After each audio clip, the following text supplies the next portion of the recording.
Let me ask you something. When was the last time you spent $100 on something you barely remember today? A dinner out, a random online order, a night with friends, a little treat yourself moment because the week was rough and you deserved it. $100. Gone. No big deal, right? Except here's what nobody tells you. That $100, that one small forgettable purchase, is not just money leaving your account.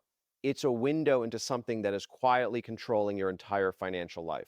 Not your salary, not your debt, not the stock market.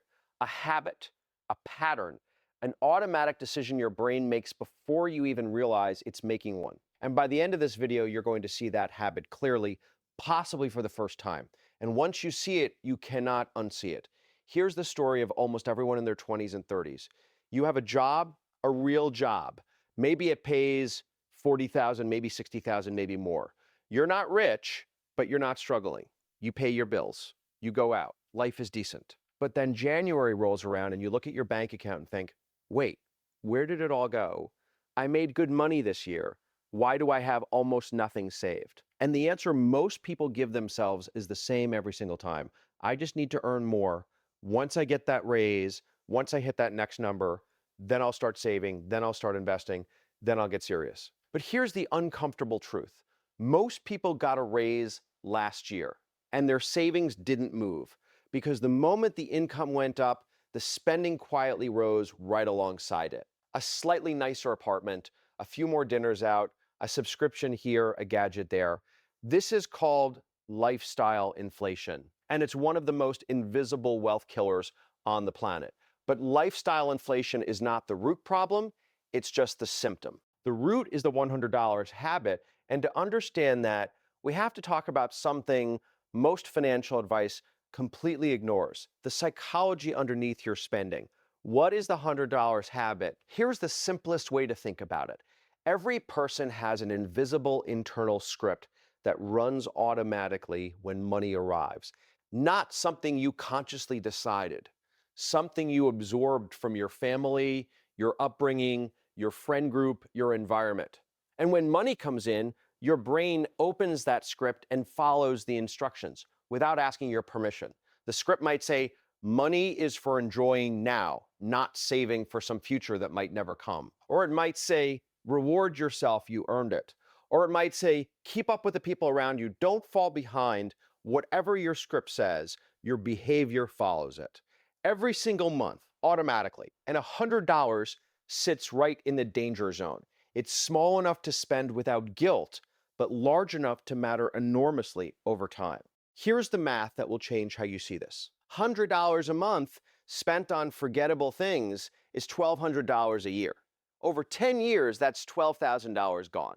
But now flip it. What if you invested that same $100 every month into a simple index fund, the kind that tracks the stock market and historically returns around 8 to 10% a year? After 10 years, roughly $17,000.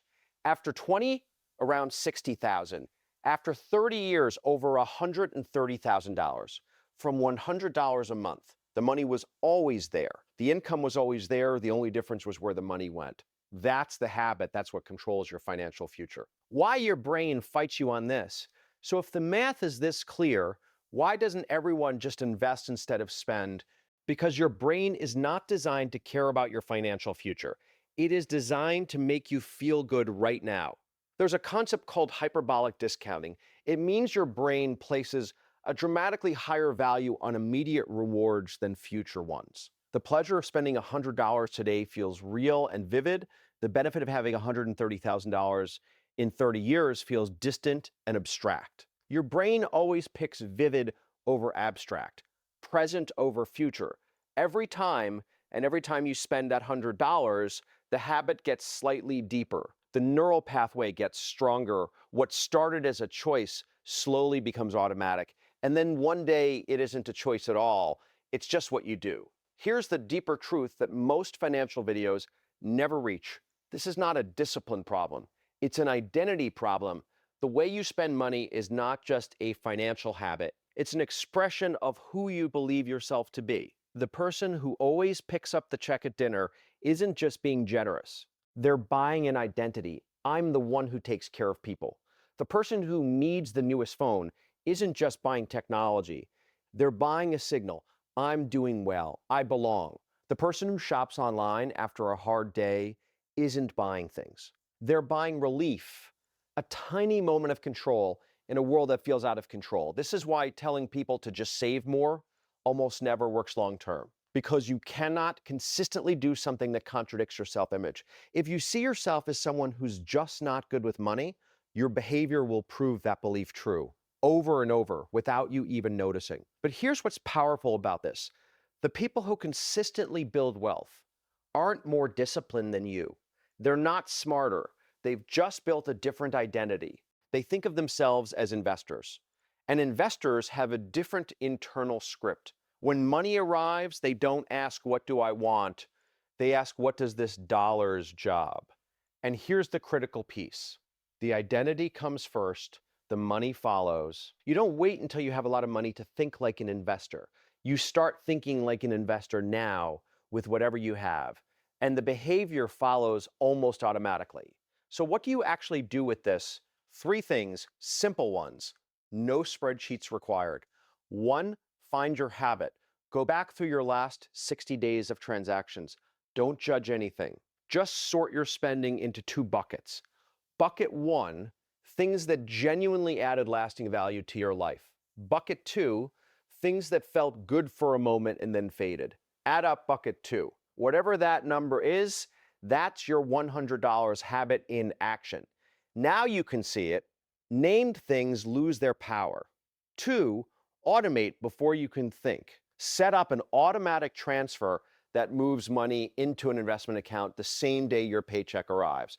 Before you see it, before you can spend it, before your brain registers it as available, even $25, even $50, the amount matters less than the structure. Because once it's automatic, you don't need willpower.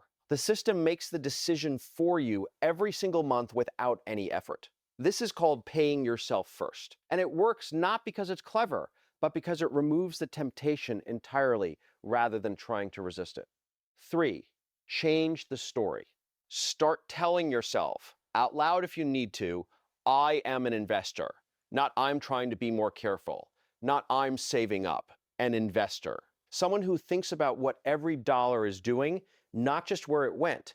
Every time you redirect even $100 habit, you're not just making a financial move, you're casting a vote for the person you're becoming, and every vote makes the next one easier. Let me bring this back to where we started. That $100, that one forgettable transaction, it was never really about the money. It was about the habit behind the money, the identity behind the habit. The future that identity is building right now, whether you're paying attention or not, 2 people can earn the exact same salary, live in the same city, and have almost identical lives on the outside. But 10 years from now, one of them is looking at compound interest statements that generate more income per month than some people's jobs. And the other is still wondering where the money went. The difference was never dramatic. It was $100 a month. A decision made differently consistently over time. The gap between the impulse and the decision, that tiny pause, is where your entire financial future lives. And that pause is available to you right now, today. With whatever you have, one habit, one decision, 1 month at a time. If this video made you think about money differently, share it with someone who needs to hear it. And if you want more honest, simple conversations about wealth building and money psychology, subscribe. This channel is built for exactly that. See you in the next one.